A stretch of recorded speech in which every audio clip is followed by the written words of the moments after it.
दोस्तों, easy way learning channel पर एक बार आपका पुनः स्वागत है। आज हम भारत का सामान्य भूगोल का मास्टर वीडियो लेकर उपस्थित हुए हैं, जिसमें भारत के सामान्य भूगोल से पूछे जाने वाले सभी परीक्षा से संबंधित प्रश्नों को समाहित किया गया है, बिंदुओं को समाहित किया गया है। तो आइए दोस्तों, वीडियो की शुरुआत करते हैं। भारत का सामान्य भूगोल। सबसे पहले देखते हैं सामान्य परिचय। भारत की मुख्य भूमि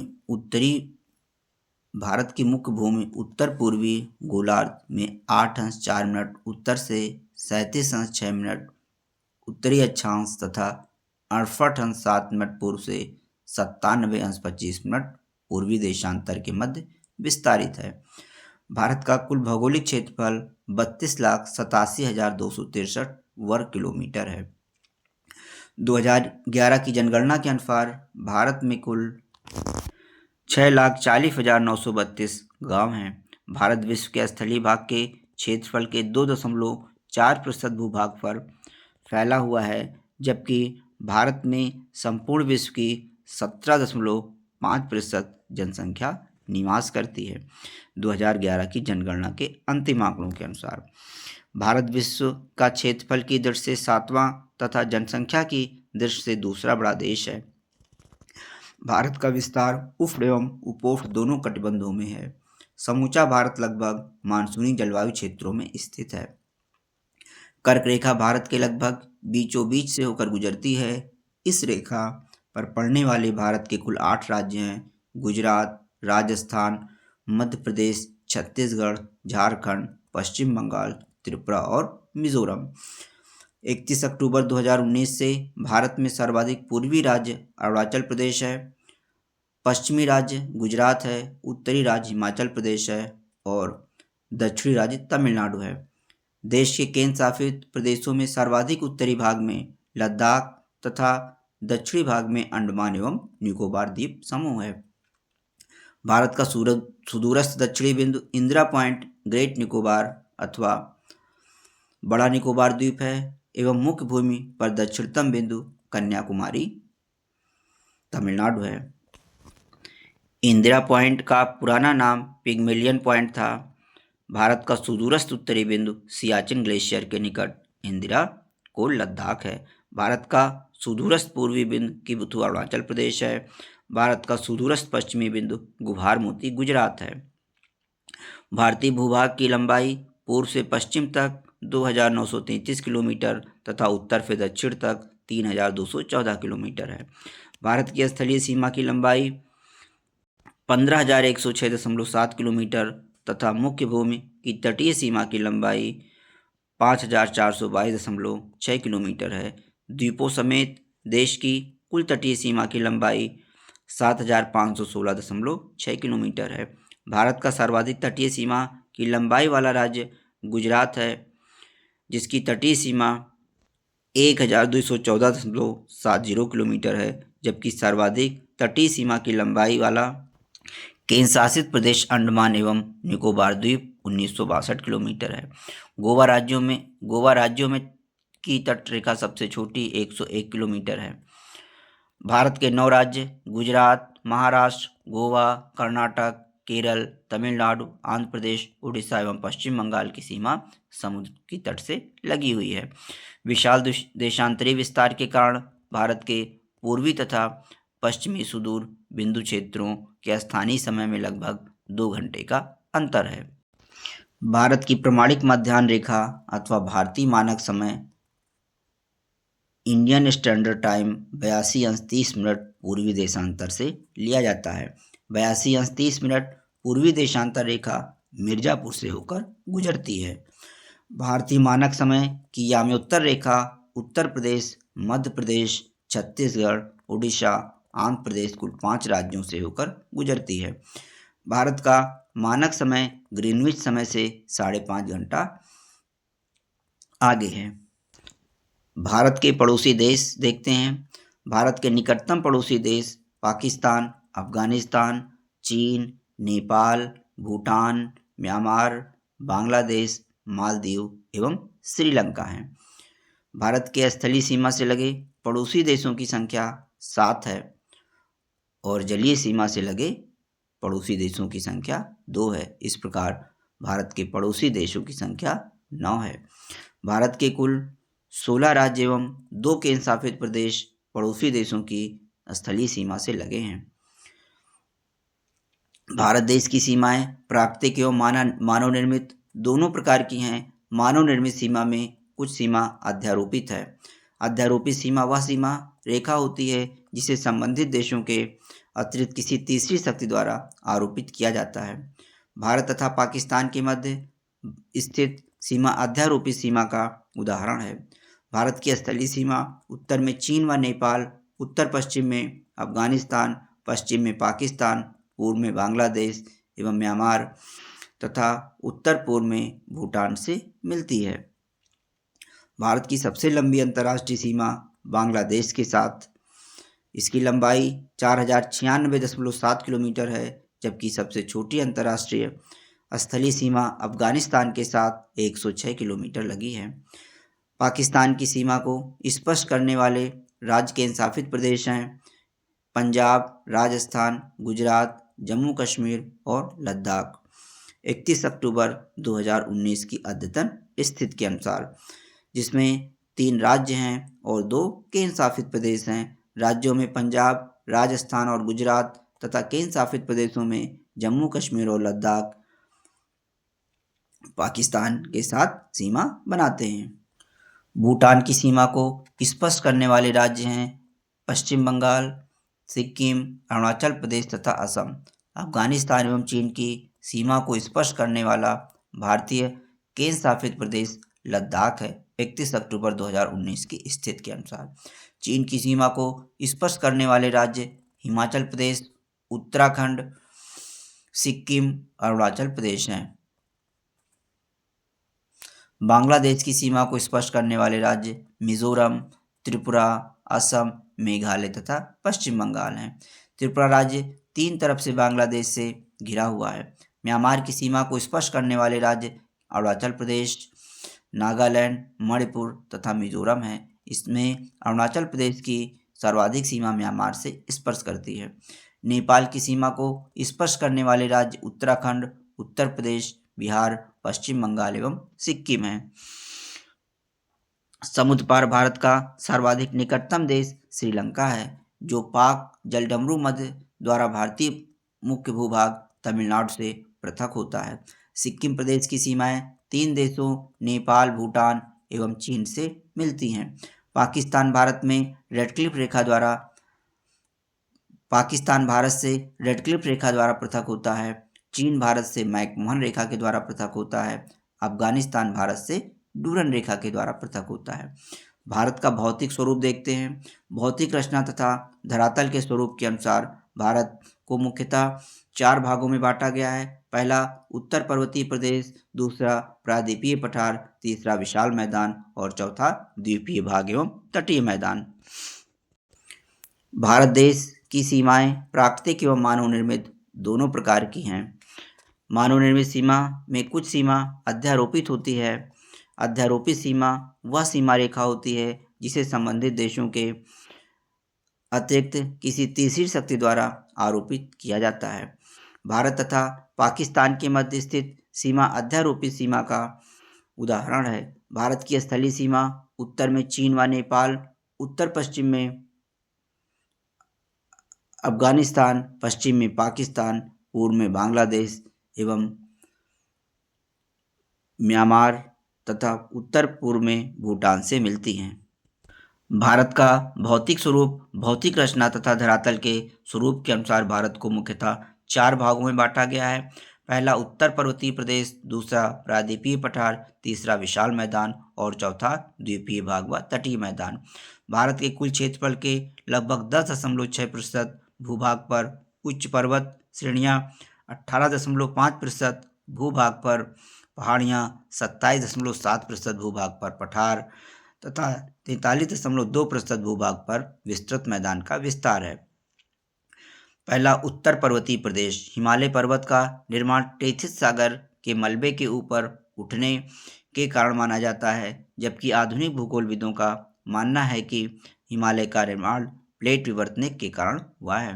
हिमालय को निर्माण की आयु के आधार पर एवं वलयों की तीव्रता के आधार पर 4 प्रमुख समांतर संरचनात्मक क्षेत्रों में बांटा जा सकता है। पहला ट्रांस हिमालय तिब्बत का क्षेत्र, दूसरा वृहद हिमालय महान हिमालय, तीसरा लघु हिमालय मध्य हिमालय, चौथा बाह्य या उप हिमालय शिवालिक हिमालय। पहला ट्रांस हिमालय हिमालय की सभी श्रेणियों का उत्थान टर्सरी काल के विभिन्न युगों में हुआ। ट्रांस हिमालय के क्षेत्र के अंतर्गत काराकोरम, लद्दाख, जास्कर आदि पर्वत श्रेणियां आती हैं। काराकोरम की सर्वोच्च चोटी केटू या गाडविन ऑस्टिन 8,611 मीटर है, जो भारत की सबसे ऊंची चोटी है। काराकोरम श्रेणी को उच्च एशिया की रीढ़ भी कहते हैं। सिंधु सांगपो सचर क्षेत्र, Indus Tsangpo suture zone trans Himalaya को वृहद हिमालय से अलग करता है। दूसरा वृहद हिमालय है। वृहद हिमालय या हिमाद्री हिमालय की सबसे ऊंची श्रेणी है। वृहद हिमालय या हिमाद्री हिमालय की सबसे ऊंची श्रेणी है। हिमालय पर्वत श्रेणी में विश्व की सबसे ऊंची चोटी माउंट एवरेस्ट 8,848 मीटर नेपाल स्थित है।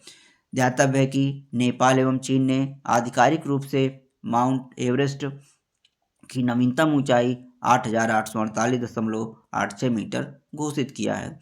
माउंट एवरेस्ट को नेपाल में सागरमाथा कहते हैं। कंचनजंगा 8,598 मीटर, नंगा पर्वत, नंदा देवी, कामेटवा, नमचा बरवा आदि वृहद हिमालय की महत्वपूर्ण चोटियां हैं। मेन सेंट्रल थ्रस्ट वृहद हिमालय को लघु हिमालय से अलग करता है। तीसरा लघु हिमालय।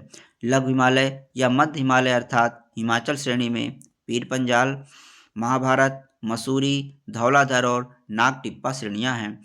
पीर पंजाल कश्मीर लघु हिमालय की सबसे लंबी श्रृंखला है।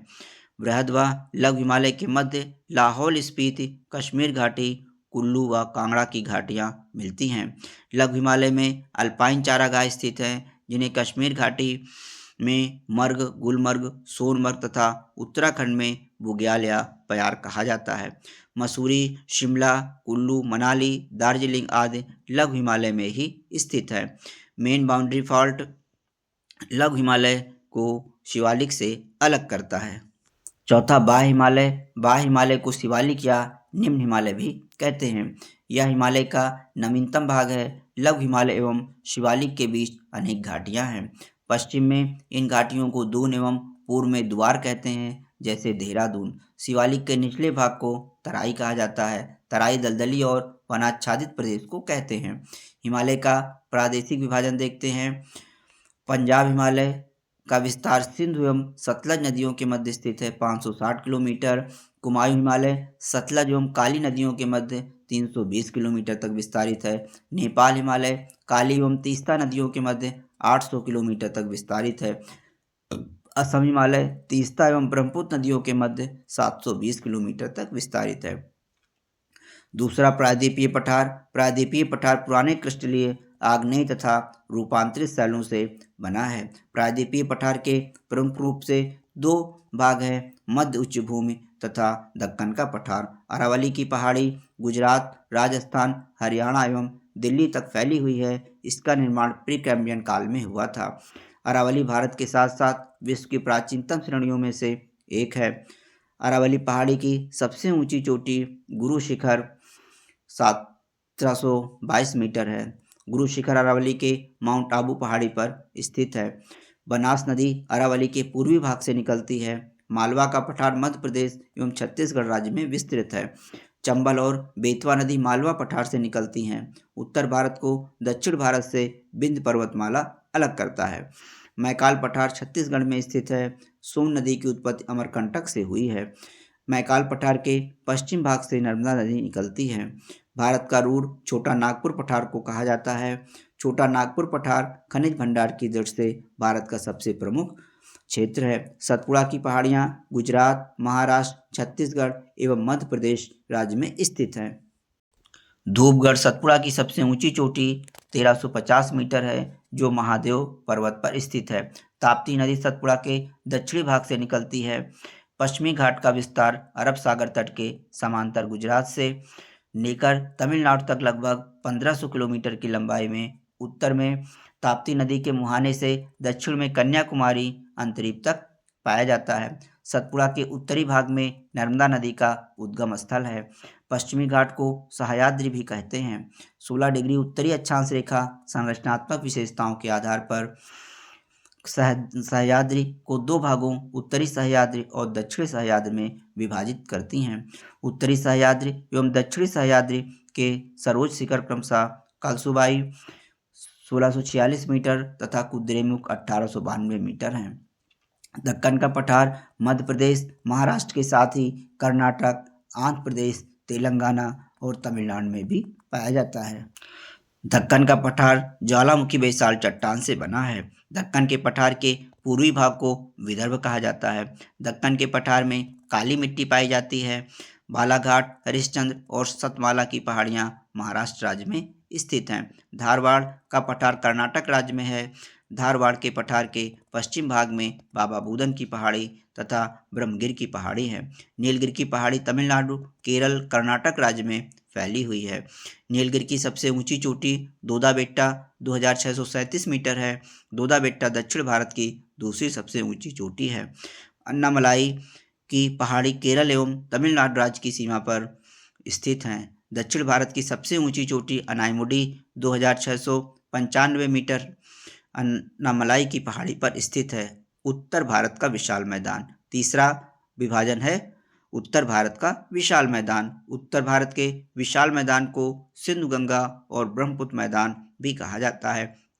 उत्तर भारत के विशाल मैदान को विशिष्ट धरातलीय स्वरूप के आधार पर 4 भागों में बांटा जाता है: भाबर प्रदेश, तराई प्रदेश, बांगर प्रदेश तथा खादर प्रदेश। भाबर प्रदेश शिवालिक की तलहटी में सिंधु पश्चिम में से तीस्ता नदी पूरब में तक फैली हुई है। यानी भाबर प्रदेश जो है शिवालिक की तलहटी से सिंधु से तीस्ता नदी तक फैला हुआ है। सिंधु नदी पश्चिम में है और तीस्ता नदी पूरब में स्थित है। भाबर प्रदेश में कंकड़ पत्थरों बजरी की अधिकता पाई जाती है। भाबर प्रदेश में पारगम्यता अधिक होने के कारण नदियां यहाँ विलीन हो जाती हैं।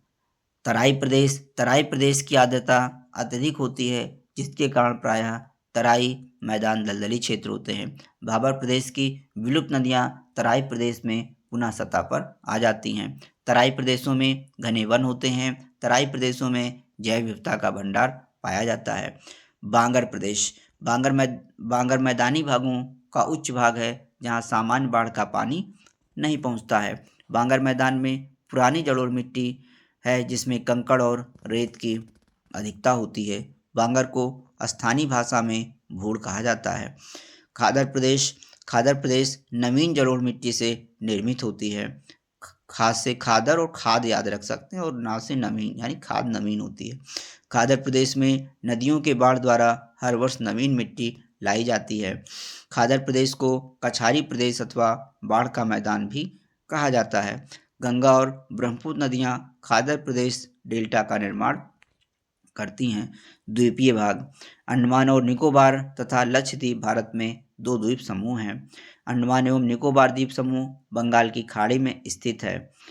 अंडमान और निकोबार द्वीप समूह में कुल 836 द्वीप हैं, जिसमें टापू एवं चट्टानें शामिल हैं, जिसमें से 31 द्वीप अधिवासित हैं। निकोबार द्वीप समूह में लगभग 22 मुख्य द्वीप में 10 अधिवासित हैं। सैडल पीक अंडमान एवं निकोबार द्वीप समूह की सबसे ऊंची चोटी है 732 मीटर। अंडमान निकोबार द्वीप समूह का सबसे बड़ा पत्तन बंदरगाह पोर्ट ब्लेयर, वर्तमान में इसका नाम श्री विजयपुरम है, दक्षिण अंडमान है। लक्षद्वीप द्वीप समूह अरब सागर में स्थित है। लक्षद्वीप 36 द्वीपों का समूह है। लक्षद्वीप के मात्र 10 द्वीपों पर ही मानव की आबादी है। लक्षद्वीप का सबसे बड़ा द्वीप एंड्रोथ द्वीप है। पंबन द्वीप मन्नार की खाड़ी में स्थित है। भारत में नारकुंडम तथा बैरन नामक 2 प्रसिद्ध ज्वालामुखी द्वीप हैं। नारकुंडम सुषुप्त तथा बैरन सक्रिय ज्वालामुखी है। 8 डिग्री चैनल मालदीव व मिनिकॉय को अलग करता है। 9 डिग्री चैनल लक्षद्वीप व मिनिकॉय के मध्य है। 10 डिग्री चैनल लघु अंडमान और कार निकोबार को अलग करता है। समुद्र तटीय मैदान भारत के पूर्वी समुद्री तटों का कन्याकुमारी से कृष्णा डेल्टा तक, तटीय क्षेत्र कोरोमंडल तट कृष्णा डेल्टा से लेकर उत्तर तटीय क्षेत्र उत्तरी सरकार तट कहा जाता है। इसको फिर से देख लेते हैं। भारत के पूर्वी समुद्री तटों का कन्याकुमारी से कृष्णा डेल्टा तक का तटीय क्षेत्र को कोरोमंडल तट कहते हैं। कृष्णा डेल्टा से लेकर उत्तर तटीय क्षेत्र को उत्तरी सरकार तट कहा जाता है। पारादीप उड़ीसा, श्यामा प्रसाद मुखर्जी कोलकाता पश्चिम बंगाल, विशाखापत्तनम आंध्र प्रदेश, चेन्नई, वीओ चिदम्बरनार, तूतीकोरन एवं कामराजार इंदौर तमिलनाडु भारत के पूर्वी तट पर स्थित प्रमुख बंदरगाह हैं। पुलिकट आंध्र प्रदेश तमिलनाडु, चिल्का उड़ीसा तथा कोलेरू आंध्र प्रदेश पूर्वी तट पर स्थित प्रमुख लैगून हैं। दीनदयाल कांडला गुजरात, मुंबई महाराष्ट्र, मोरमो गोवा, न्यू मंगलोर कर्नाटक, कोचीन केरल, नाशोवा महाराष्ट्र भारत के पश्चिमी तट पर स्थित प्रमुख बंदरगाह हैं। भारत के पश्चिमी समुद्री तटों को गुजरात से दादरा व नगर हवेली और दमन एवं दीव के तटीय भाग को गुजरात तटीय मैदान या काठियावाड़ तटीय मैदान तथा महाराष्ट्र एवं गोवा तट के तटीय क्षेत्र को कोंकण तट, गोवा से कर्नाटक के मंगलुरु तट के तटीय क्षेत्र को कनारा तट और मंगलुरु से कन्याकुमारी तक के तटीय क्षेत्र को मालाबार तट कहते हैं। मालाबार तट पर पाए जाने वाले लैगून को स्थानीय भाषा में कयाल कहा जाता है। अगला टॉपिक है अपवाह तंत्र। भारत की नदियों को अपवाह तथा जलीय विशेषताओं के कारण दो भागों में विभाजित किया गया है। पहला है हिमालय की नदियाँ और दूसरा है प्रायद्वीपीय नदियाँ। हिमालय की नदियाँ गंगा, सिंधु, सतलज और ब्रह्मपुत्र आदि नदियाँ हिमालयी नदियाँ हैं। सिंधु नदी तिब्बत में मानसरोवर झील के पास बोखर चू के निकट एक हिमनद से निकलती है। सिंधु नदी भारतीय क्षेत्र में केंद्र शासित प्रदेश लद्दाख से प्रवेश करती है। सिंधु की सहायक नदियाँ झेलम, चिनाब, रावी, व्यास और सतलज आदि हैं। सिंधु की सबसे बड़ी सहायक नदी चिनाब है। भारत और पाकिस्तान के मध्य सिंधु नदी के जल के बंटवारे के लिए वर्ष 1960 में सिंधु जल समझौता हुआ था। सिंधु जल समझौता 1960 के आधार पर भारत सिंधु नदी के संपूर्ण जल के मात्र 20% भाग का ही उपयोग कर सकता है। चिनाब नदी, इसको फिर से देखते हैं। सिंधु जल समझौता 1960 के आधार पर भारत सिंधु नदी के संपूर्ण जल के मात्र 20% का ही उपयोग कर सकता है। चिनाब नदी को हिमालय प्रदेश में चंद्रभागा कहा जाता है। सतलज नदी का उद्गम तिब्बत में कैलाश पर्वत के दक्षिण में मानसरोवर झील के निकट राक्षस ताल से होता है। भाखड़ा नांगल बांध सतलज नदी पर बनाया गया है। गंगा का उद्गम स्रोत उत्तराखंड के उत्तरकाशी जनपद में गोमुख के निकट गंगोत्री हिमानी से होता है। उद्गम स्थल पर गंगा को भागीरथी कहा जाता है। रुद्रप्रयाग में मंदाकिनी और अलकनंदा नदियाँ आपस में मिलती हैं। देवप्रयाग में अलकनंदा एवं भागीरथी आपस में मिलती हैं। देवप्रयाग के बाद गंगा नदी का नाम गंगा पड़ता है। गंगा हरिद्वार के निकट मैदानी भाग में प्रवेश करती हैं। गंगा नदी बांग्लादेश में पद्मा नाम से जानी जाती हैं। गंगा नदी बंगाल की खाड़ी के तट पर डेल्टा बनाती है, जिसे सुंदरबन कहा जाता है। तिब्बत में यारलुंग त्सांगपो नाम से जानी जाने वाली नदी को भारत में ब्रह्मपुत्र नदी के नाम से जाना जाता है। यह नदी पश्चिमी तिब्बत के आंशिक ग्लेशियर से निकलती है। ब्रह्मपुत्र नदी को तिब्बत में सांगपो और बांग्लादेश में जमुना कहते हैं। नमचा बरवा के नज़दीक दक्षिण की ओर अंग्रेजी के यू आकार में मुड़कर ब्रह्मपुत्र नदी दिहांग नाम से अरुणाचल प्रदेश में प्रवेश करती हैं। सबसे बड़ा नदी द्वीप जम्माजुली असम में ब्रह्मपुत्र नदी पर अवस्थित है। कोसी नदी को बिहार का शोक कहा जाता है। घग्गर नदी का उद्गम हिमाचल प्रदेश में शिवालिक श्रेणी से होता है और यह पंजाब, हरियाणा एवं राजस्थान से प्रवाहित होती है। घग्गर नदी अंतःस्थलीय अपवाह का उदाहरण है। प्रायद्वीपीय नदियों की ढाल प्रवणता अत्यंत मंद है।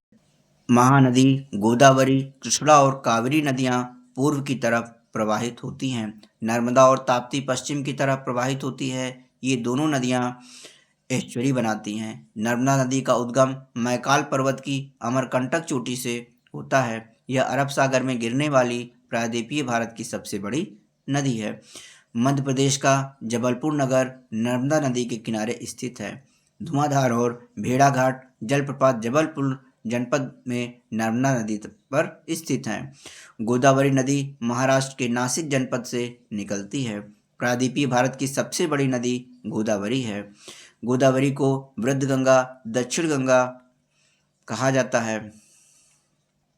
लूनी नदी का उद्गम अरावली पर्वत से होता है, जो कच्छ के रण में विलुप्त हो जाती हैं। कावेरी नदी जल बंटवारे को लेकर तमिलनाडु, कर्नाटक, केरल व पुडुचेरी के मध्य विवाद होता रहता है। 4 राज्यों के मध्य विवाद है।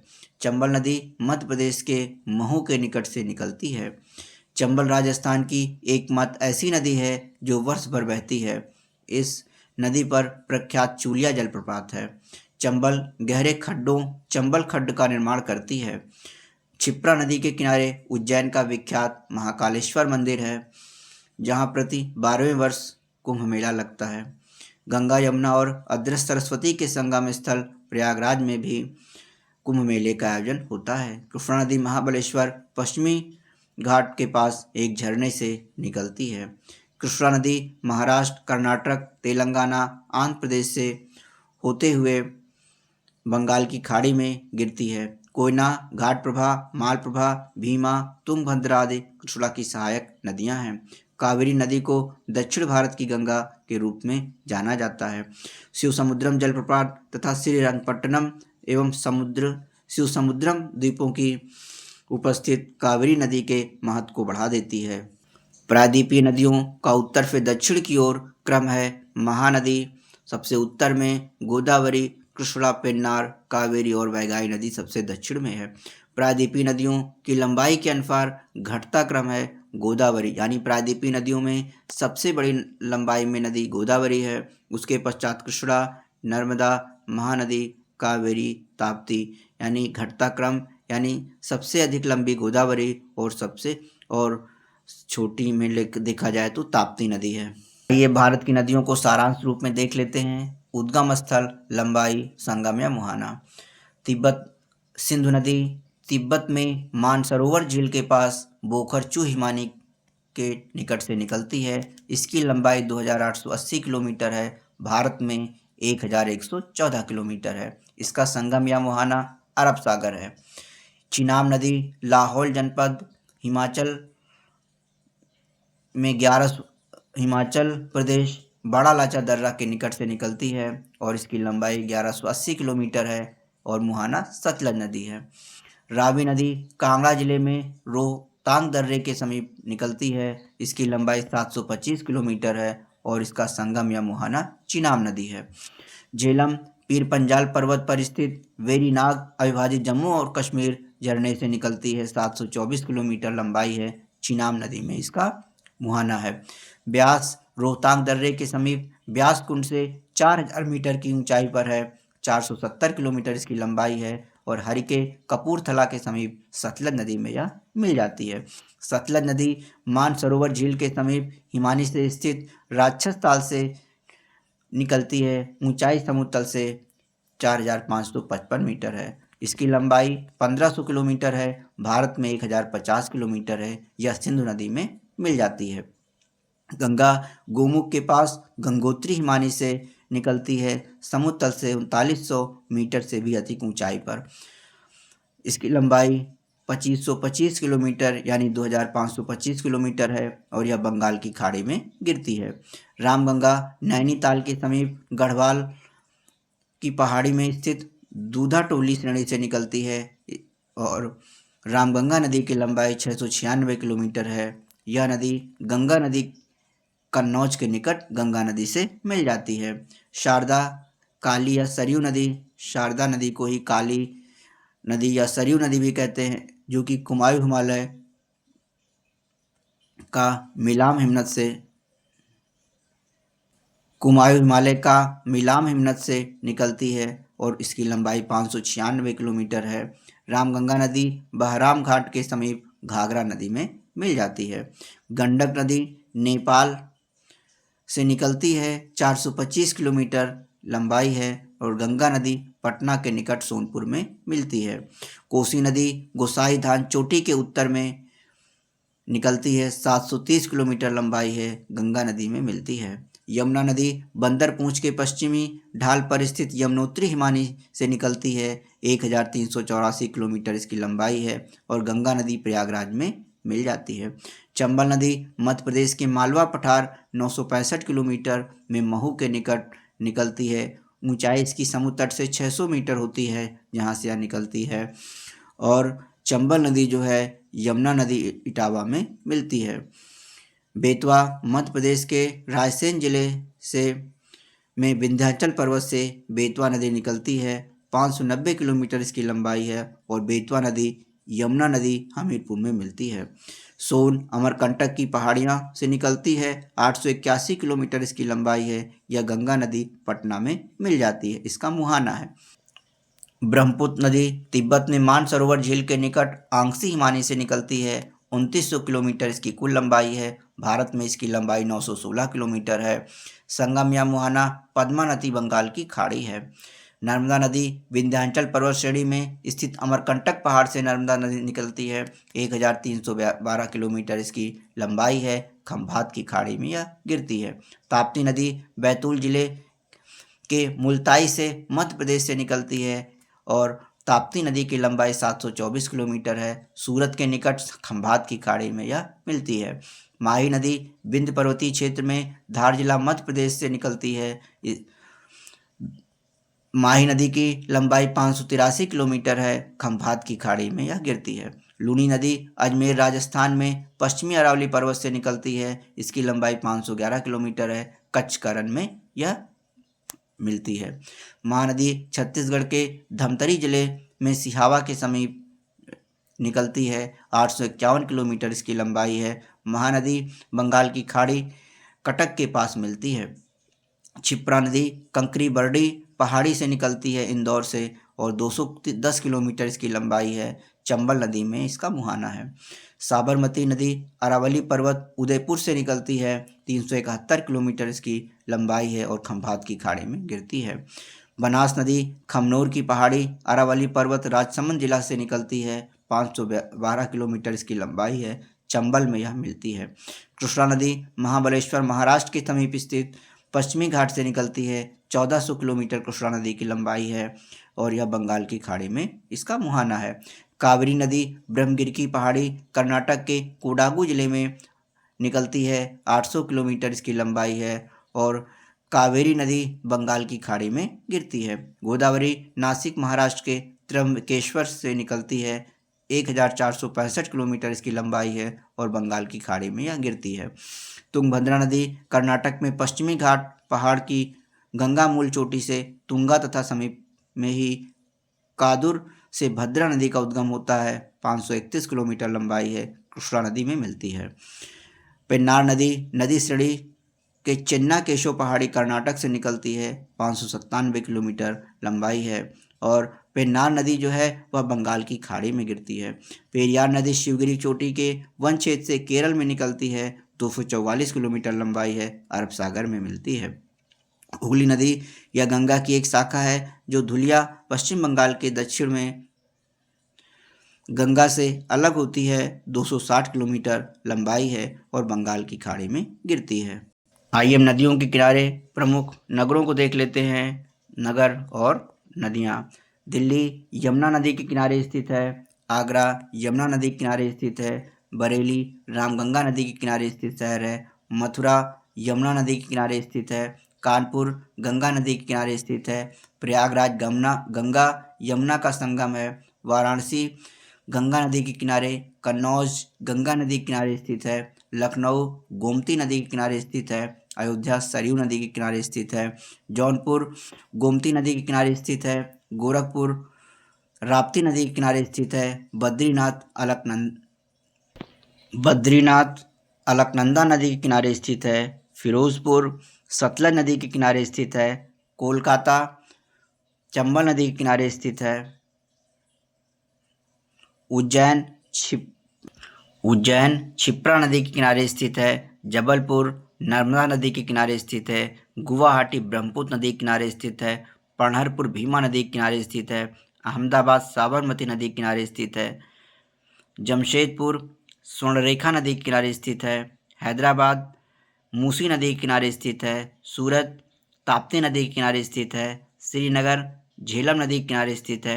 कुर्नूल तुंगभद्रा नदी के किनारे स्थित है। कटक महानदी के किनारे स्थित है। नासिक गोदावरी नदी के किनारे स्थित है।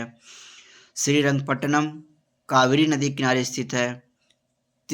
तिरुचिरापल्ली कावेरी नदी के किनारे स्थित है। ओरछा बेतवा नदी के किनारे स्थित है। लुधियाना सतलज नदी के किनारे स्थित है। विजयवाड़ा शहर कृष्णा नदी के किनारे स्थित है। आइए दोस्तों, भारत के प्रमुख नगरों के उपनाम देख लेते हैं। स्वर्ण मंदिर का शहर अमृतसर को कहते हैं। मंदिरों एवं घाटों का नगर वाराणसी को कहते हैं। अरब सागर की रानी कोच्चि को कहते हैं। पूर्व का वेनिस कोच्चि को कहते हैं। त्योहारों का नगर मदुरै को कहते हैं। कर्नाटक का रत्न मैसूर को कहते हैं। गुलाबी शहर जयपुर को कहते हैं। पूर्व का पेरिस जयपुर को कहा जाता है। भारत का पेरिस भी जयपुर को कहते हैं।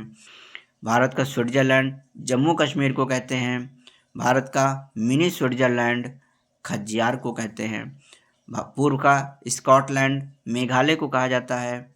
दक्षिण का कश्मीर केरल को कहते हैं। राजस्थान का गौरव चित्तौड़गढ़ को कहते हैं। राजस्थान का प्रवेश द्वार भरतपुर को कहा जाता है। राजस्थान का थर्मोपल्ली हल्दी घाटी को कहा जाता है। भारत का हॉलीवुड मुंबई को कहते हैं। भारत का प्रवेश द्वार मुंबई को कहते हैं। 7 टापुओं का नगर मुंबई को कहते हैं। इस्पात नगरी जमशेदपुर को कहते हैं। भारत का पिट्सबर्ग जमशेदपुर को कहते हैं। भारत का दिल दिल्ली को कहते हैं। दक्षिण की गंगा कावेरी नदी को कहा जाता है। फलों की डलिया हिमाचल प्रदेश को कहा जाता है। भारत का मैनचेस्टर अहमदाबाद को कहा जाता है। भारत का बगीचा बेंगलुरु को कहते हैं। महलों का शहर कोलकाता कहलाता है। भारत का मसालों का बगीचा केरल को कहा जाता है। छोटा नागपुर की रानी नेतरहाट झारखंड को कहते हैं। बंगाल का शोक दामोदर नदी को कहते हैं। उत्तर भारत का मैनचेस्टर कानपुर को कहा जाता है। डायमंड हार्बर कोलकाता को कहा जाता है। जुड़वा नगर हैदराबाद और सिकंदराबाद को कहा जाता है। नवाबों का शहर लखनऊ को कहते हैं। उत्तर भारत की अर्थव्यवस्था का मेरुदंड गंगा नदी को कहते हैं। बिहार का शोक कोसी नदी को कहते हैं। नाथ नगरी गोरखपुर को कहते हैं और काशी की बहन गाजीपुर को कहते हैं। भारत के भौगोलिक उपनाम झीलों का नगर श्रीनगर को कहते हैं। रैलियों का नगर नई दिल्ली को कहते हैं। धान का कटोरा छत्तीसगढ़ को कहते हैं। मेघों का नगर मेघालय कहलाता है। फलोद्यान का स्वर्ग सिक्किम को कहते हैं। अंतरिक्ष का शहर बेंगलुरु को कहते हैं। आनंद का शहर कोलकाता को कहते हैं। सोया सिटी मध्य प्रदेश को कहते हैं। साल्ट सिटी गुजरात को कहते हैं। गोल्डन सिटी अमृतसर को कहते हैं। पहाड़ों की मल्लिका नेतरहाट को कहते हैं। क्वीन ऑफ डेक्कन पुणे को कहते हैं। पहाड़ों की नगरी डूंगरपुर को कहते हैं। पृथ्वी का स्वर्ग श्रीनगर को कहा जाता है। पर्वतों की रानी मसूरी को कहते हैं। 5 नदियों की भूमि पंजाब को कहा जाता है। ब्लू माउंटेन्स नीलगिरी पहाड़ियाँ फवंगपुई को कहते हैं। अगला चैप्टर है भारत की प्रमुख झीलें और जलप्रपात। जल से भरे हुए प्राकृतिक गर्त को झील कहते हैं। समुद्र से पृथक होकर तटीय क्षेत्रों में निर्मित छिछले खारे पानी की झीलें लैगून झील कहलाती हैं। भारत की सबसे बड़ी तटीय झील चिल्का झील उड़ीसा है, जो खारे पानी की एक लैगून झील है। पेरियार झील एक कृत्रिम झील है या पेरियार नदी से जल प्राप्त करती है। अष्टमुड़ी झील केरल के पश्च जल लैगून झील है, जो समुद्र की ओर खुलती है। मणिपुर में स्थित लोकटक झील पूर्वोत्तर भारत की मीठे पानी की सबसे बड़ी झील है। लोकटक झील में केबुल लामजाओ नामक तैरता हुआ राष्ट्रीय पार्क है। डीडवाना और उदयपुर सागर झीलें राजस्थान में तथा कोलेरू झील आंध्र प्रदेश में है। फुलहर झील पीलीभीत जिले उत्तर प्रदेश के माधोटांडा के पास स्थित है। फुलहर झील से गोमती नदी की उत्पत्ति हुई है। भारत में सबसे बड़ी खारे पानी की झील अंतर्देशीय सांबर झील राजस्थान में स्थित है। भारत में सबसे बड़ी मीठे पानी की झील वुलर झील संघ शासित प्रदेश क्षेत्र जम्मू और कश्मीर में स्थित है। तुलबुल परियोजना झील नदी पर स्थित है। तुलबुल परियोजना झीलम नदी पर स्थित है। भारत की सबसे बड़ी कृत्रिम झील गोविंद बल्लभ पंत सागर है।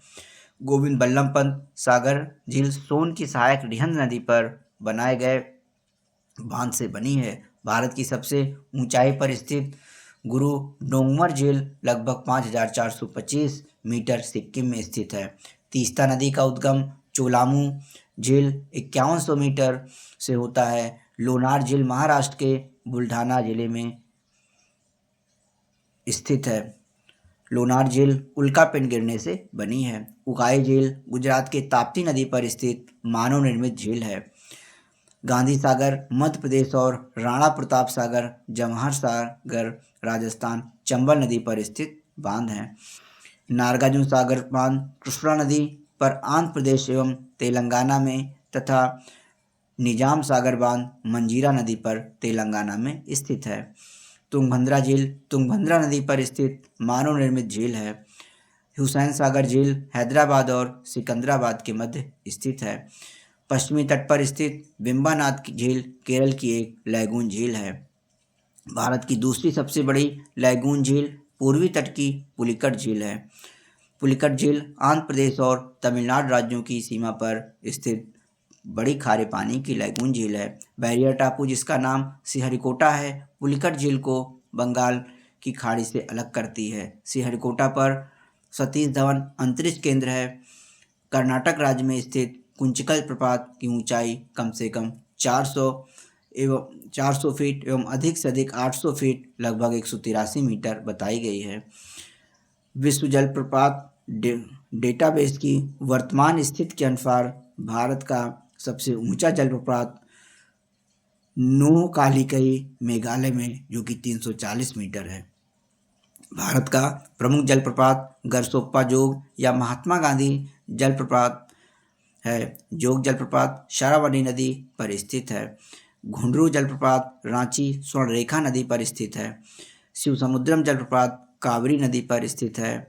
पुनासा जलप्रपात चंबल नदी पर स्थित है। आइए संक्षेप में भारत के प्रमुख जलप्रपात देख लेते हैं। जोग गरसोप्पा या महात्मा गांधी जलप्रपात की ऊंचाई 253 मीटर है जो कि शरावती नदी कर्नाटक में स्थित है।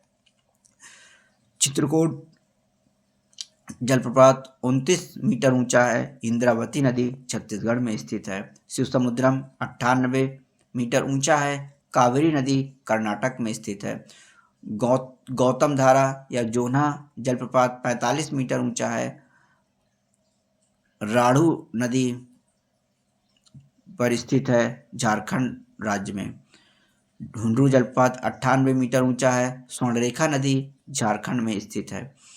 लोध या बूढ़ा घाघ 143 मीटर ऊंचा है। बूढ़ा नदी झारखंड में स्थित है। गोकक जलप्रपात 52 मीटर ऊंचा है। गोकक नदी कर्नाटक में स्थित है। दसम जलप्रपात 44 मीटर ऊंचा है। कांची झारखंड में स्थित है। पाइकारा जलप्रपात 61 मीटर ऊंचा है। पाइकारा नदी तमिलनाडु में स्थित है।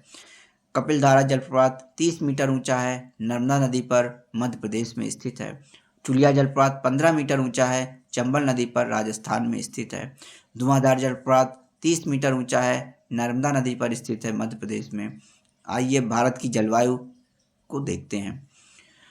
किसी विशाल क्षेत्र में लंबे समय तक मौसम की जो कुल स्थिति होती है उसे उस क्षेत्र की जलवायु कहते हैं। भारत की जलवायु उष्णकटिबंधीय मानसूनी जलवायु है। किसी स्थान विशेष पर थोड़े समय की एक दिन या एक सप्ताह वायुमंडल की स्थिति को वहाँ का मौसम कहते हैं। भारत में मौसम संबंधी सेवा 1875 ईस्वी में आरंभ की गई थी। प्रारंभ में मौसम विभाग का मुख्यालय कलकत्ता में था, जिसे पहले शिमला में, फिर पुणे एवं अंततः नई दिल्ली में लाया गया। अब भारत का के मौसम संबंधी मानचित्र नई दिल्ली से प्रकाशित होते हैं। भारतीय जलवायु को प्रभावित करने वाले कारक है अक्षांशीय स्थिति, उच्चावच, मानसूनी पवनें, समुद्र से दूरी आदि।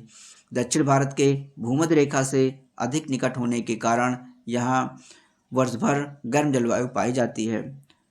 दक्षिण भारत के भूमध्य रेखा से अधिक निकट होने के कारण यहाँ वर्ष भर गर्म जलवायु पाई जाती है। उत्तरी भारत कर्क रेखा के उत्तर में स्थित होने के कारण शीत ऋतु में ठंडा और ग्रीष्म ऋतु में गर्म रहता है। उत्तर में हिमालय पर्वत की उपस्थिति के कारण मध्य एशिया से आने वाली शीत हवाएं भारत में नहीं आ पाती हैं। प्रत्येक 165 मीटर की ऊंचाई पर तापमान में 1 डिग्री सेल्सियस कम हो जाता है। यही कारण है कि एक ही अक्षांश में स्थित होने पर भी पर्वतीय और मैदानी भागों के तापमान में अंतर होता है। हिमालय मानसूनी पवनों को रोककर वर्षा करती है, जिससे जलवायु में परिवर्तन होता है। ग्रीष्मकालीन मानसून को दक्षिण पश्चिमी मानसून तथा शरद एवं शीतकालीन मानसून को उत्तर पूर्वी मानसून कहते हैं। जो क्षेत्र समुद्र के निकट हैं वहाँ सम जलवायु है तथा जो क्षेत्र दूर हैं वहाँ पर विषम जलवायु पाई जाती है। मानसूनी पवनों द्वारा समय समय पर अपनी दिशा पूर्णतया बदल लेने के कारण भारत में निम्नलिखित 4 ऋतु चक्र पाए जाते हैं। शीत ऋतु 16 दिसंबर से 15 मार्च तक, ग्रीष्म ऋतु 16 मार्च से 15 जून तक, वर्षा ऋतु 16 जून से 15 सितंबर तक, शरद ऋतु 16 सितंबर से 15 दिसंबर तक। उत्तरी भारत के मैदानी भागों में शीत ऋतु में वर्षा पश्चिमी विक्षोभ के कारण होती है। तमिलनाडु के तटों पर शरद एवं शीतकाल में वर्षा लौटते हुए मानसून के कारण होती है। उत्तर पूर्वी मानसून को लौटता हुआ मानसून भी कहा जाता है। असम एवं पश्चिमी बंगाल राज्यों में ग्रीष्म ऋतु में तीव्र आर्द्र हवाएं चलने लगती हैं, जिनसे गरज के साथ वर्षा होती है। तीव्र आर्द्र हवाओं को बंगाल में काल बैसाखी एवं पूर्वी भारत में नार्वेस्टर कहा जाता है।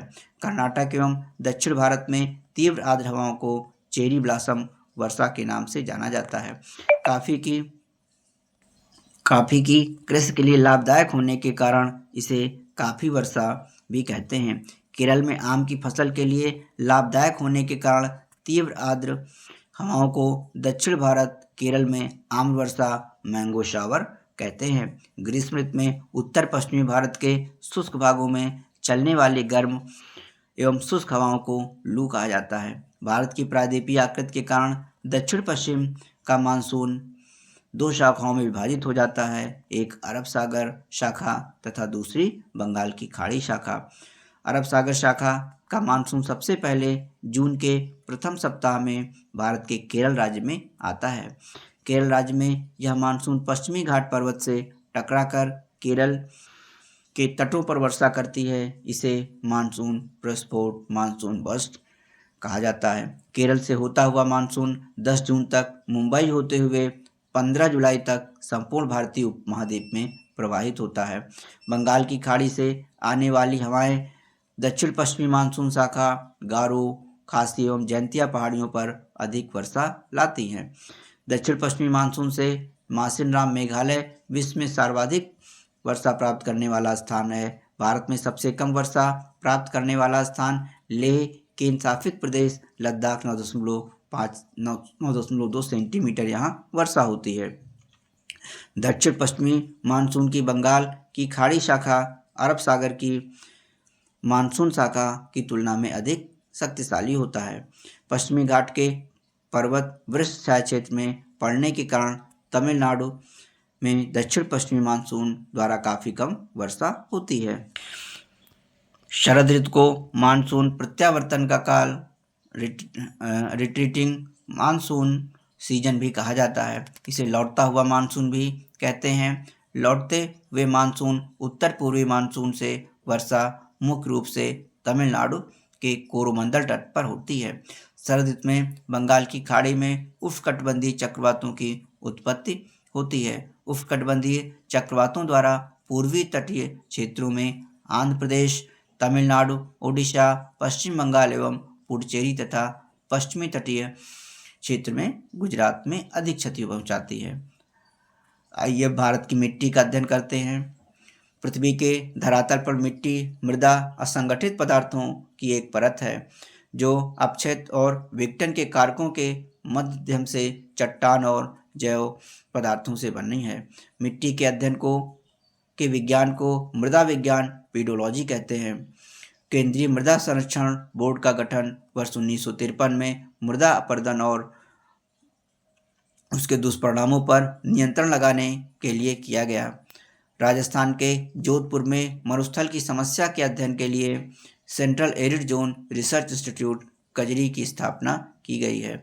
उच्चावच एवं जलवायु संबंधी दशाओं में विविधताओं के कारण भारत की मिट्टियों में प्रादेशिक भिन्नता पाई जाती है। भारतीय कृषि अनुसंधान परिषद ने भारत की मिट्टियों को 8 वर्गों में विभाजित किया है।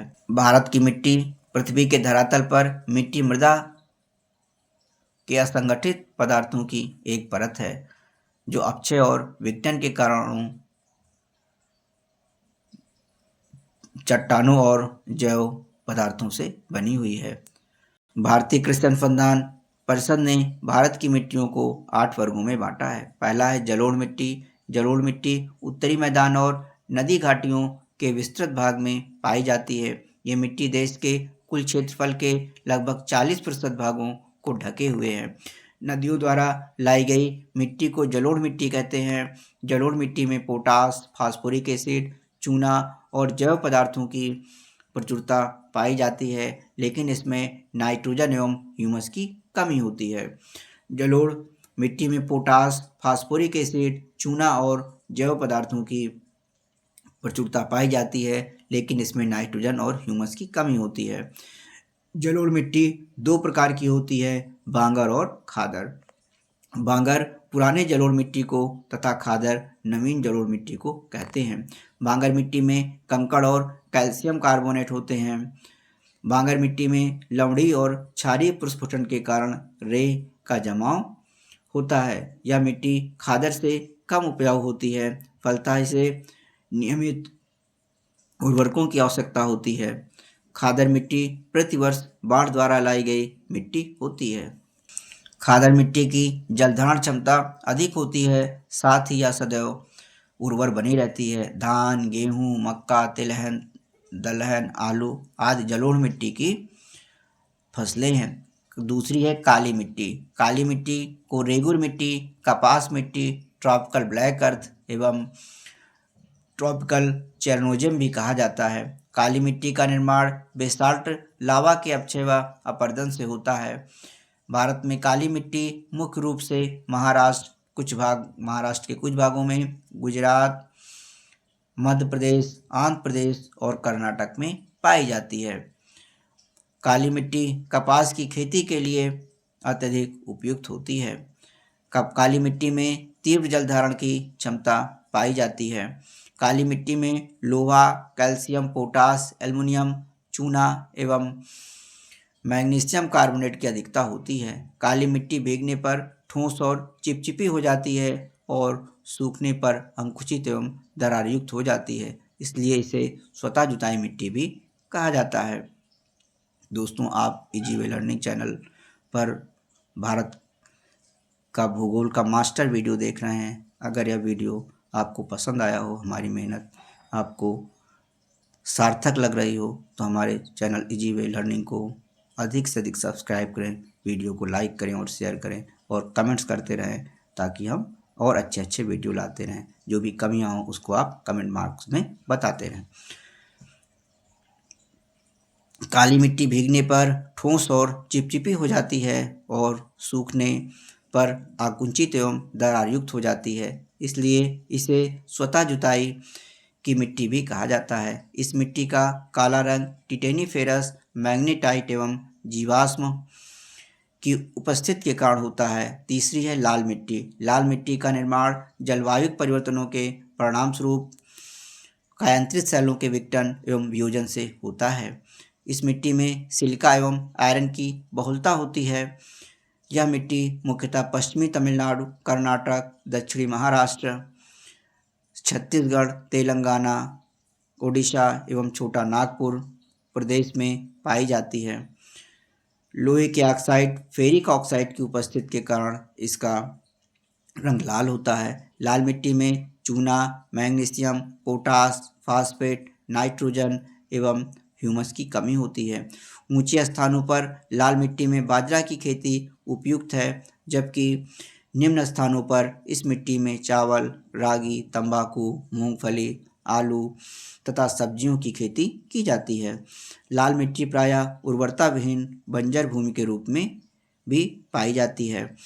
लेटराइट मिट्टी का निर्माण अधिक वर्षा वाले क्षेत्रों में शैलों के टूट फूट, चूना व सिलिका के निछालन से होता है। लेटराइट मिट्टी में लौह ऑक्साइड एवं एल्युमिनियम ऑक्साइड की प्रचुरता होती है। लेटराइट मिट्टी केरल, उड़ीसा, छोटा नागपुर पठार, मेघालय तथा पश्चिमी घाट के पर्वतीय क्षेत्रों में पाई जाती है।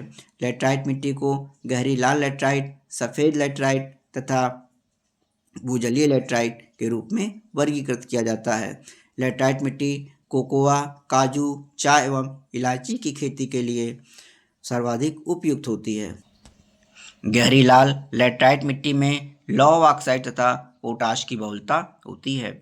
वनीय मिट्टी, फॉरेस्ट सॉइल, पर्वतीय ढालों पर विकसित होने के कारण इस मिट्टी की परत पतली होती है। वनीय मिट्टी में जीवाश्म या ह्यूमस की कमी होती है, इसकी उर्वरा शक्ति कम होती है। वनीय मिट्टी बागवानी फसलों, चाय, कहवा, मसाले एवं फलों आदि के लिए उपयुक्त है।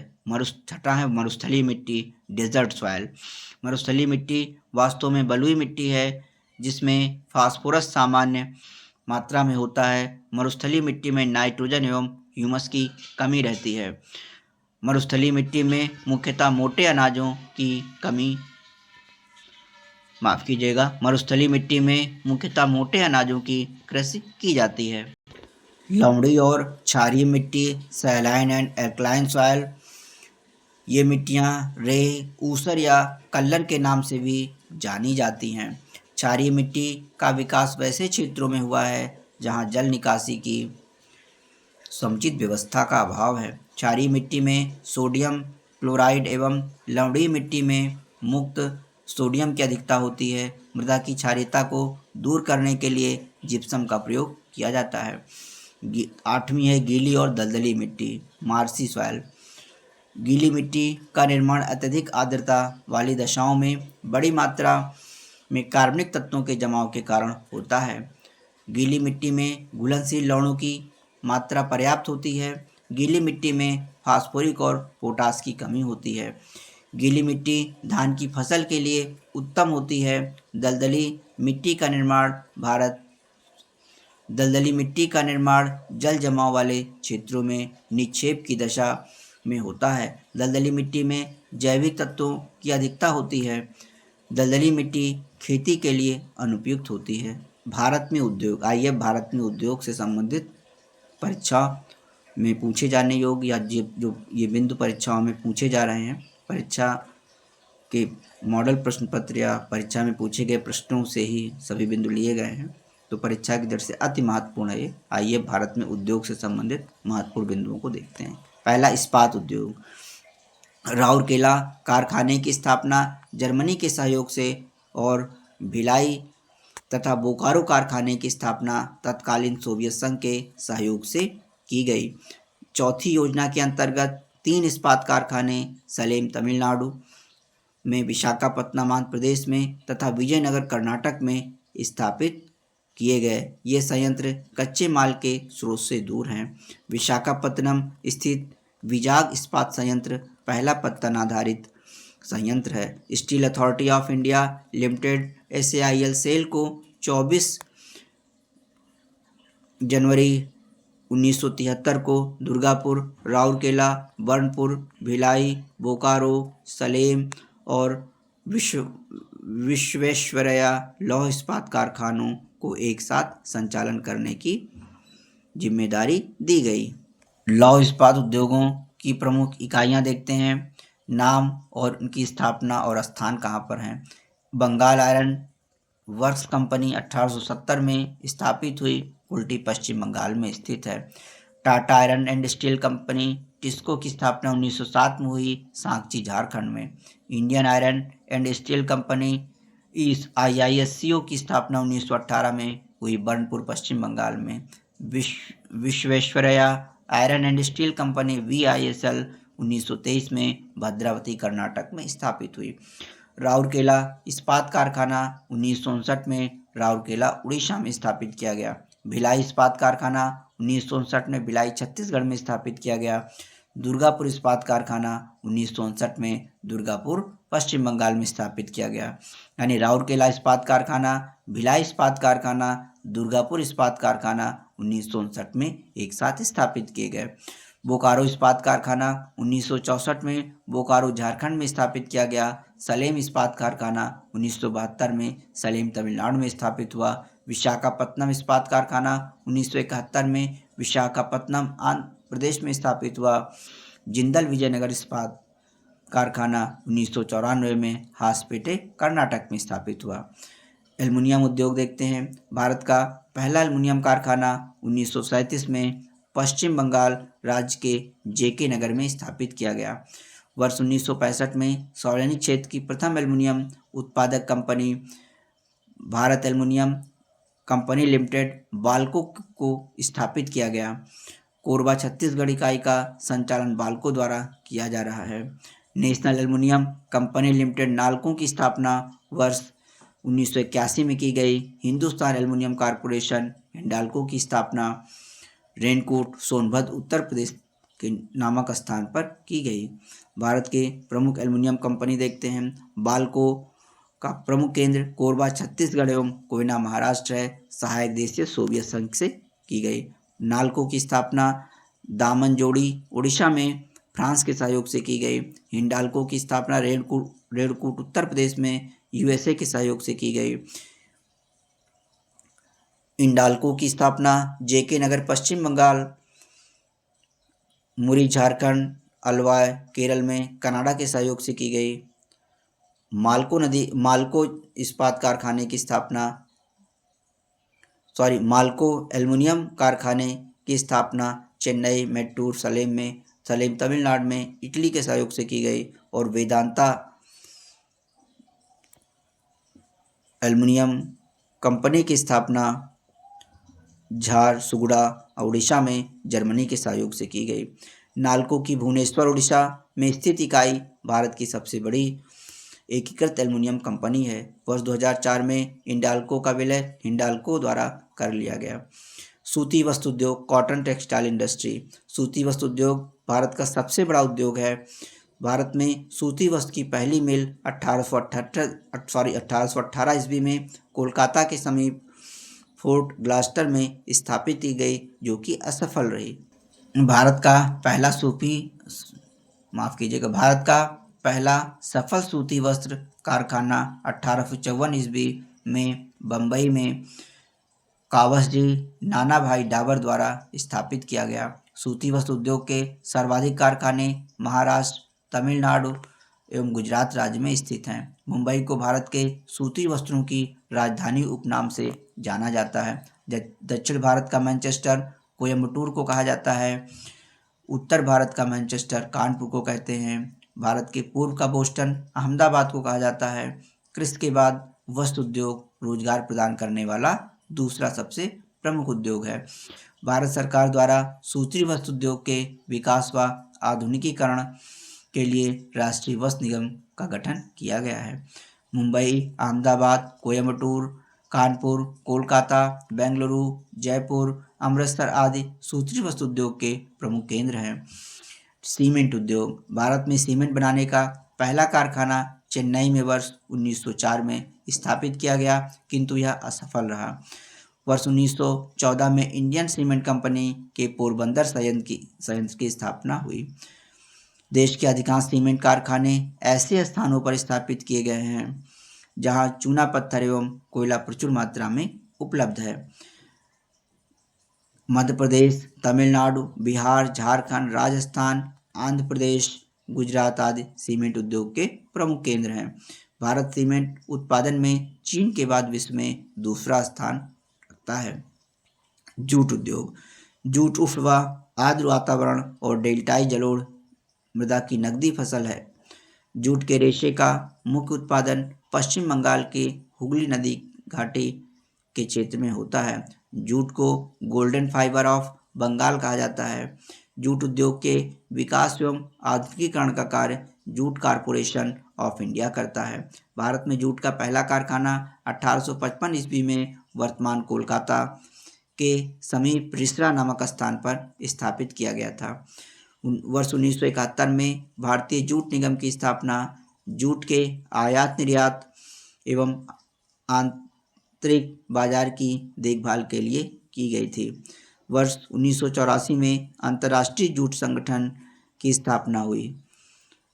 अंतर्राष्ट्रीय जूट संगठन का मुख्यालय ढाका में है।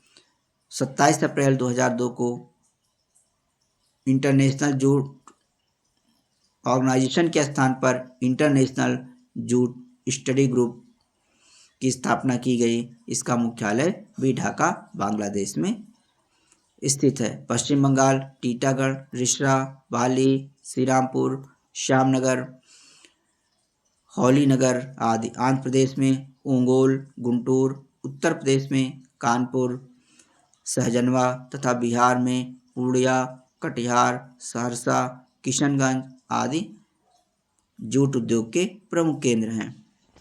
चीनी उद्योग। Sugar industry. चीनी का उत्पादन मुख्यतः गन्ने से किया जाता है, लेकिन वर्तमान में चुकंदर एवं शकरकंद से भी चीनी का उत्पादन किया जाता है। भारत में उन्हीं क्षेत्रों में चीनी उद्योग की अधिकता है जहां गन्ने का उत्पादन अधिक होता है। चीनी उद्योग एक मौसमी उद्योग है तथा कारखाने को चलाने के लिए मुख्यतः गन्ने की खोई का प्रयोग शक्ति के रूप में किया जाता है।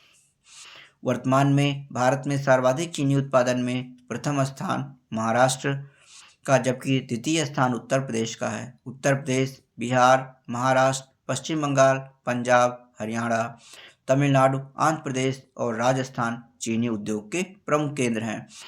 कागज उद्योग। Paper industry. कागज का निर्माण रेशे एवं सेलुलोज से होता है। एस्पेट्रो घास, बांस, कपास के रेशे, सन आदि का उपयोग अच्छी किस्म के कागजों के निर्माण में होता है। भारत में सर्वप्रथम आधुनिक कागज मिल की स्थापना श्रीरामपुर, पश्चिम बंगाल में की गई थी, जो असफल रही। इसके पश्चात 1867 ईस्वी में बाली, पश्चिम बंगाल में कारखाना स्थापित किया गया। 1882 ईस्वी में टीटागढ़ पेपर मिल्स, टीटागढ़, पश्चिम बंगाल की स्थापना की गई। टीटागढ़ भारत का सबसे बड़ा कागज उत्पादन केंद्र है। अखबारी कागज के निर्माण हेतु पहला कारखाना मध्य प्रदेश के नेपा नगर में स्थापित किया गया। नेपा नगर कागज कारखाना द्वारा कागज का उत्पादन अप्रैल 1956 में शुरू हुआ। नेपा नगर अखबारी कागज बनाने का प्रथम स्वदेशी कारखाना है। वर्ष 1937 में मैसूर पेपर मिल की स्थापना मैसूर, कर्नाटक में की गई।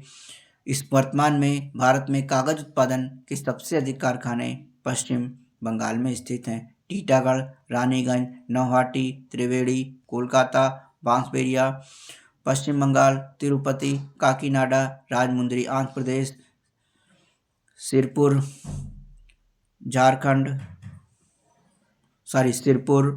तेलंगाना, मेरठ, सहारनपुर, मोदीनगर, लखनऊ उत्तर प्रदेश, दुमका झारखंड, समस्तीपुर, पटना, बरौनी बिहार, चेरान चेन्नई, पट्टीपलायम तमिलनाडु, चिंचवाड़, रोहा, कांपटी, जलगांव, कल्याण महाराष्ट्र, गोंडल, खाड़की, वलसाड, वापी, सूरत गुजरात आदि कागज के प्रमुख उद्योग हैं। कांच उद्योग। Glass industry.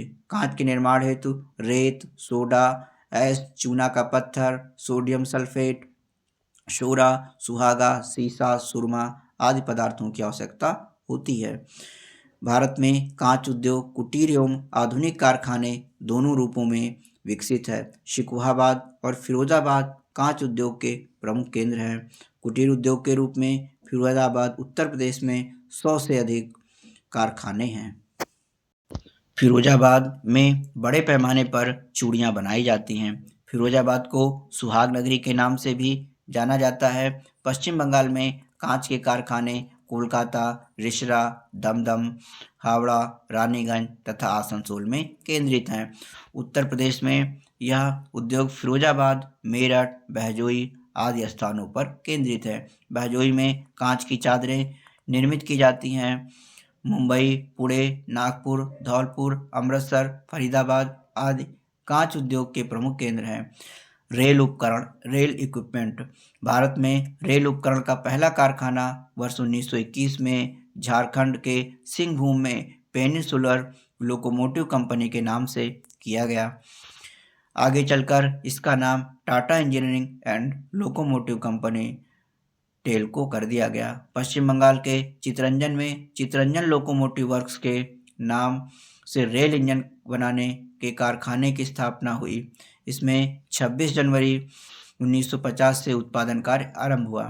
वाराणसी के मडुवाडीह में डीजल से चलने वाले इंजन का निर्माण होता है। जमशेदपुर झारखंड में भी रेलवे इंजन निर्माण का कार्य होता है। रेल व्हील का निर्माण भेला, सारण, बिहार में किया जाता है। पश्चिम बंगाल के दनकुनी, हुगली में विद्युत व डीजल इंजन कलपुर्जे बनाने की 2 फैक्ट्रियां स्थापित की गई हैं। चेन्नई के पेरम्बूर नामक स्थान पर रेल के डिब्बे बनाने का प्रमुख केंद्र integral coach factory Pandit Jawaharlal Nehru द्वारा 2 अक्टूबर 1955 को स्थापित किया गया।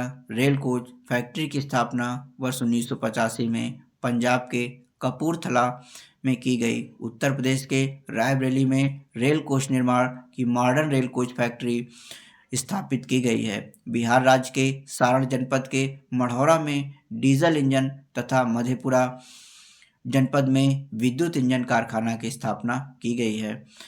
वर्ष 2018 में विश्व में पहली बार वाराणसी में डीजल लोकोमोटिव वर्क्स में डीजल लोको इंजन का इलेक्ट्रिक लोको में रूपांतरण हुआ। बिहार के मधेपुरा में इलेक्ट्रिक लोकोमोटिव कारखाना में नवीनतम प्रौद्योगिकी से देश का पहला 12,000 हॉर्स पावर वाला इलेक्ट्रिक इंजन विकसित किया गया। वायुयान निर्माण उद्योग। बेंगलुरु के में हिंदुस्तान एयरक्राफ्ट लिमिटेड के नाम से प्रथम भारतीय वायुयान निर्माण कारखाना वर्ष 1940 में स्थापित किया गया था। हिंदुस्तान एयरक्राफ्ट लिमिटेड को वर्तमान में हिंदुस्तान एरोनॉटिक्स लिमिटेड HAL के नाम से जाना जाता है। हिंदुस्तान एरोनॉटिक्स लिमिटेड की 5 इकाइयाँ बेंगलुरु में तथा कोरापुट, कोरबा, कानपुर, लखनऊ, हैदराबाद एवं नासिक में एक इकाइयाँ वायुयानों के निर्माण कार्य में संलग्न हैं। हिंदुस्तान एरोनॉटिक्स लिमिटेड की बैरकपुर पश्चिम बंगाल इकाई चीता एवं चेतक हेलीकॉप्टरों के असेंबली, रखरखाव एवं मरम्मत कार्य करने में संलग्न है। जलयान निर्माण, ship building industry. Scindia steam navigation company जलयान निर्माण का प्रथम भारतीय कारखाना वर्ष 1941 में विशाखापत्तनम में स्थापित किया गया। भारत सरकार द्वारा वर्ष 1952 में प्रथम जलयान निर्माण कारखाने को अधिग्रहित करके 21 जनवरी 1952 को हिंदुस्तान शिपयार्ड का गठन किया गया। सार्वजनिक क्षेत्र की निम्नलिखित इकाइयां भी जलयानों का निर्माण करती हैं। Mazagon dock limited, Mumbai, Maharashtra. Garden reach ship builders limited, Kolkata, Paschim Bangal. Goa shipyard limited, Goa. Hindustan shipyard limited, Visakhapatnam. Cochin shipyard limited, Kochi तथा Hooghly dock and port engineering limited, Kolkata. रेशम उद्योग, सिल्क इंडस्ट्री। भारत में शहतूत, इरी, टसर एवं मूंगा सभी 4 किस्मों के रेशम का उत्पादन होता है। देश में सर्वाधिक रेशम धागा कर्नाटक में बनाया जाता है। असम, बिहार, झारखंड, छत्तीसगढ़, उड़ीसा, पश्चिम बंगाल, मेघालय, मणिपुर, नागालैंड और मध्य प्रदेश से गैर शहतूती टसर, इरी, मूंगा रेशम प्राप्त होता है। भारत का रेशम उत्पादन में चीन के बाद विश्व में द्वितीय स्थान है। भारत में मूंगा रेशम का सर्वाधिक उत्पादन असम में होता है। केंद्रीय रेशम उत्पादन अनुसंधान एवं प्रशिक्षण संस्थान बहरामपुर, मुर्शिदाबाद, पश्चिम बंगाल तथा मैसूर में स्थित है। केंद्रीय टसर अनुसंधान प्रशिक्षण संस्थान रांची, झारखंड में स्थित है। केंद्रीय रेशम बोर्ड का मुख्यालय बेंगलुरु में है। ऊनी वस्त्र उद्योग। भारत की पहली ऊनी वस्त्र मिल 1876 ईस्वी में कानपुर में स्थापित की गई थी। ऊनी उद्योग का वास्तविक विकास वर्ष 1950 के बाद हुआ। भारत के पंजाब में लुधियाना, जालंधर, धारीवाल, अमृतसर ऊनी वस्त्र उद्योग के प्रमुख केंद्र हैं। विलुप्तप्राय जीव चीरू अथवा तिब्बती एंटीलोप का शिकार ऊन के लिए होता है। इसके ऊन को शहतूश कहते हैं, जो वजन में हल्का और अत्यधिक गर्म होता है। बेंगलुरु, बेल्लारी कर्नाटक, श्रीनगर जम्मू कश्मीर, अमृतसर, धारीवाल पंजाब, कानपुर, मोदीनगर, शाहजहांपुर उत्तर प्रदेश ऊनी वस्त्र के प्रमुख केंद्र हैं। अभियांत्रिकी उद्योग, इंजीनियरिंग इंडस्ट्री। वर्ष 1958 में भारी इंजीनियरिंग निगम लिमिटेड HEC की स्थापना की गई रांची में। वर्ष 1953 में भारत सरकार द्वारा हिंदुस्तान मशीन टूल्स लिमिटेड की स्थापना बेंगलुरु में की गई। अजमेर, जादवपुर, हटिया, दुर्गापुर, नैनी, विशाखापत्तनम, बेंगलुरु आदि अभियांत्रिकी उद्योग के प्रमुख केंद्र हैं। मोटर गाड़ी उद्योग। वर्तमान में भारत में सभी प्रकार के छोटे एवं बड़े वाहनों का निर्माण होता है। अशोक लेलैंड चेन्नई, महिंद्रा एंड महिंद्रा लिमिटेड पुणे, मारुति उद्योग limited Gurugram Haryana, sunrise industry Bengaluru, Hindustan motor Kolkata आदि मोटर गाड़ी उद्योग के प्रमुख केंद्र हैं। चर्म उद्योग, लेदर इंडस्ट्री। कानपुर चमड़े के जूते बनाने के लिए प्रसिद्ध है। कानपुर, आगरा, मुंबई, कोलकाता, पटना तथा बेंगलुरु भारत में चर्म उद्योग के मुख्य केंद्र हैं। रासायनिक उर्वरक उद्योग। वर्ष 1906 में तमिलनाडु के रानीपेट नामक स्थान पर सुपर फास्फेट उर्वरक का पहला कारखाना स्थापित किया गया। वर्ष 1937 में कर्नाटक के बैलेगुला नामक स्थान पर अमोनिया उर्वरक का कारखाना मैसूर केमिकल्स एंड फर्टिलाइजर्स के नाम से स्थापित किया गया। वर्ष 1943 में केरल के उद्योग मंडल नामक स्थान पर fertilisers and chemicals Travancore limited की स्थापना की गई। वर्ष 1947 में यहाँ अमोनिया सल्फेट का उत्पादन प्रारंभ हुआ। वर्ष 1951 में फर्टिलाइजर कॉर्पोरेशन ऑफ इंडिया द्वारा सिंदरी वर्तमान झारखंड में उर्वरक संयंत्र स्थापित किया गया था। पोटास उर्वरक के लिए भारत पूरी तरह से आयात पर निर्भर है। नाइट्रोजन उर्वरक की खपत भारत में सबसे अधिक है। उत्तर प्रदेश के शाहजहांपुर एवं जगदीशपुर के कारखाने गैस आधारित हैं। कृषक भारती कोऑपरेटिव लिमिटेड क्रिफको का गैस आधारित यूरिया अमोनिया संयंत्र गुजरात के हजीरा में है। Sindri Jharkhand, Ramagundam Telangana, Talcher Orissa, Gorakhpur Uttar Pradesh fertilizer corporation of India limited की तथा बरौनी हिंदुस्तान फर्टिलाइजर कॉर्पोरेशन की उर्वरक उत्पादन की इकाइयां हैं। भारत के वन्यजीव अभयारण्य तथा राष्ट्रीय उद्यान की स्थापना के लिए भारत सरकार द्वारा वर्ष 1972 में वाइल्ड लाइफ एक्ट पारित किया गया। अभयारण्यों की स्थापना किसी विशेष प्रजाति अथवा कुछ विशेष प्रजातियों के संरक्षण के लिए किया जाता है। राष्ट्रीय उद्यानों की स्थापना किसी विशेष प्रकार के जीव के निवास स्थान के संरक्षण के लिए किया जाता है। जिम कॉर्बेट राष्ट्रीय उद्यान उत्तराखंड भारत का प्रथम राष्ट्रीय उद्यान है। इसकी स्थापना वर्ष 1936 में की गई थी। इसका पुराना नाम हेली नेशनल पार्क था। भारत में सर्वप्रथम जिम कॉर्बेट राष्ट्रीय उद्यान में बाघ परियोजना प्रोजेक्ट टाइगर की शुरुआत वर्ष 1973 में हुई थी। जिम कॉर्बेट राष्ट्रीय उद्यान से होकर रामगंगा और कोसी नदी बहती है। भारत का सबसे बड़ा बाघ रिजर्व नागार्जुन सागर श्रीशैलम आंध्र प्रदेश में है। तेलंगाना में इसे अब अमराबाद बाघ रिजर्व के नाम से जाना जाता है। भारत का सबसे बड़ा राष्ट्रीय उद्यान हेमिस संसाफी क्षेत्र लद्दाख में स्थित है। राजस्थान के कैलाश सांकला के नेतृत्व में भारत में प्रथम बार बाघों के संरक्षण हेतु प्रोजेक्ट टाइगर 1973 नामक कार्यक्रम को प्रारंभ किया गया। सांकला को टाइगर मैन ऑफ इंडिया कहा जाता है। क्षेत्रफल की दृष्टि से सबसे छोटा बाघ रिजर्व भोर महाराष्ट्र है। सर्वप्रथम वर्ष 1963 में सर पीटर स्कॉट ने अंतर्राष्ट्रीय रेड डाटा बुक की परिकल्पना की। रेड डाटा बुक में ऐसे पशुओं और पौधों के बारे में जानकारी दी जाती है जो संकटग्रस्त हैं या विलुप्त होने के कगार पर हैं। रेड डाटा बुक एवं red list international union for conservation of nature द्वारा जारी किया जाता है। विश्व में प्रथम अंतर्राष्ट्रीय रेड डाटा बुक का प्रकाशन वर्ष 1964 में किया गया था। सलीम अली भारत के प्रख्यात प्रकृति प्रेमी तथा पक्षी वैज्ञानिक थे। सलीम अली की स्मृति में संघ शासित क्षेत्र जम्मू और कश्मीर के श्रीनगर में सलीम अली राष्ट्रीय पक्षी उद्यान की स्थापना की गई है।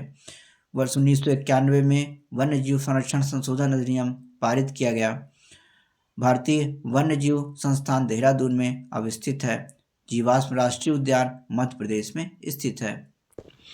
भारत में प्रमुख राष्ट्रीय उद्यान एवं वन्य जीव अभयारण्य: दुधवा राष्ट्रीय उद्यान उत्तर प्रदेश में स्थित है। चंद्रप्रभा अभयारण्य उत्तर प्रदेश में स्थित है। गिर राष्ट्रीय उद्यान गुजरात में स्थित है। नल सरोवर पक्षी अभयारण्य गुजरात में स्थित है। जिम कॉर्बेट राष्ट्रीय उद्यान उत्तराखंड में स्थित है। भद्रा अभयारण्य कर्नाटक में स्थित है। बांदीपुर राष्ट्रीय उद्यान कर्नाटक में स्थित है। पलामू अभयारण्य झारखंड में स्थित है। वन्यजीव दलमा वन्यजीव अभयारण्य झारखंड में स्थित है। हजारीबाग वन्यजीव अभयारण्य झारखंड में स्थित है। काजीरंगा राष्ट्रीय उद्यान असम में स्थित है। केवलादेव घना राष्ट्रीय उद्यान राजस्थान में स्थित है। रणथंभौर राष्ट्रीय उद्यान राजस्थान में स्थित है। कुंभलगढ़ वन्यजीव अभयारण्य राजस्थान में स्थित है। पेंच राष्ट्रीय उद्यान जवाहरलाल नेहरू पेंच राष्ट्रीय उद्यान पेंच राष्ट्रीय उद्यान महाराष्ट्र में और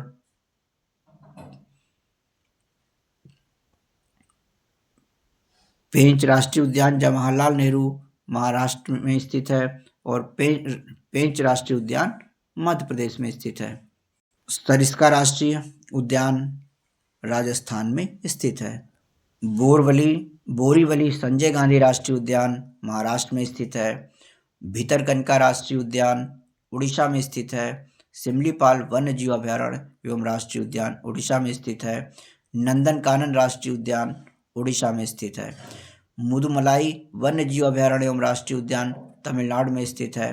पेरियार वन्य जीव अभयारण्य राष्ट्रीय उद्यान केरल में स्थित है। पाराम्बिकुलम वन्य जीव अभयारण्य केरल में स्थित है। दंपा अभयारण्य मिजोरम में स्थित है।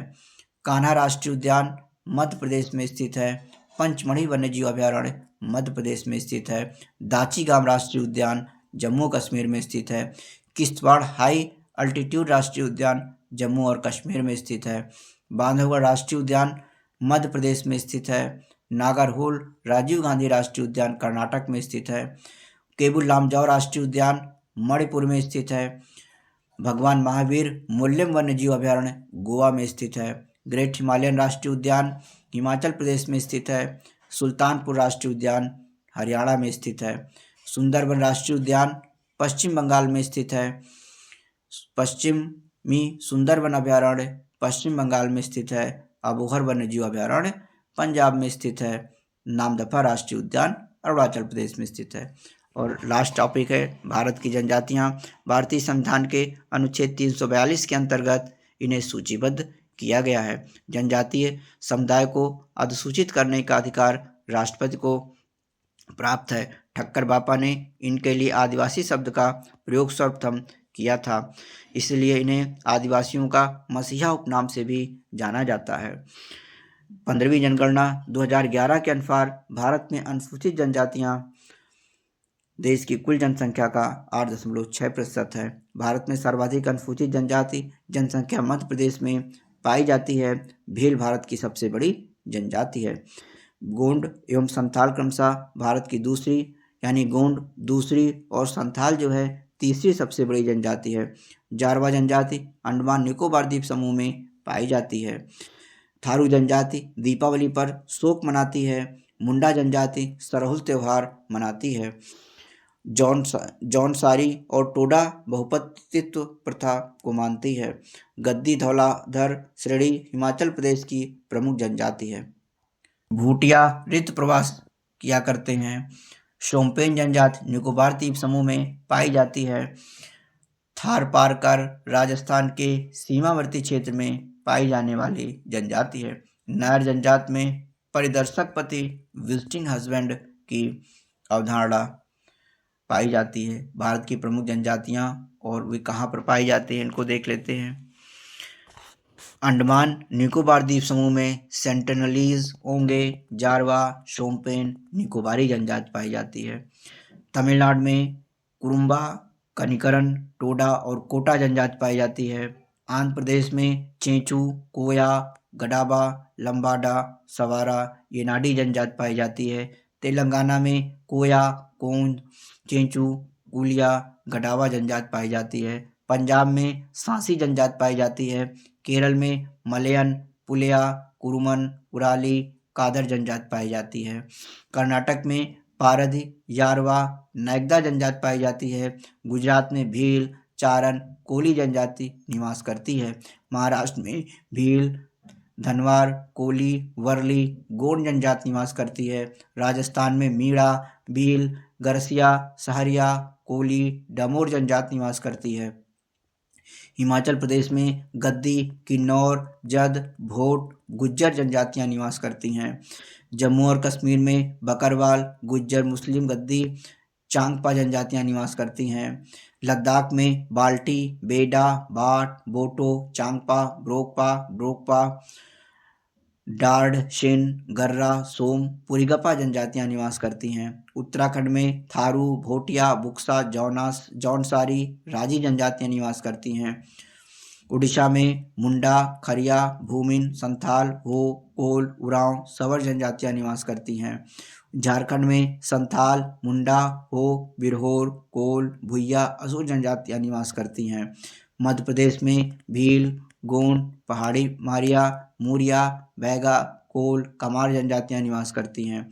छत्तीसगढ़ में मुरिया, कवर, सहरिया, खून, गोंड, अबूझ मारिया जनजातियां निवास करती हैं। मेघालय में गारो, खासी, जंतिया, कुकी, मिकिर जनजातियां निवास करती हैं। मणिपुर में कुकी, मैढ़ी जनजातियां निवास करती हैं। नागालैंड में नागा, कछारी जनजातियां निवास करती हैं। मिजोरम में हजोंग, पावी, मिजो जनजातियां निवास करती हैं। त्रिपुरा में हलाम, रियांग, त्रिपुरी जनजातियां निवास करती हैं। अरुणाचल प्रदेश में मुंबा, खांबा, आपातानी, मिश्मी, सिंगपो, अबोर जनजातियां निवास करती हैं। असम में गारो, खासी, जंतिया, कार्बी, कुकी, बोडो जनजातियां निवास करती हैं। पश्चिम बंगाल में लोधा, भूमिज, संताल, लेप्चा जनजातियां निवास करती हैं। और सिक्किम में लेप्चा और भूटिया जनजातियां निवास करती हैं।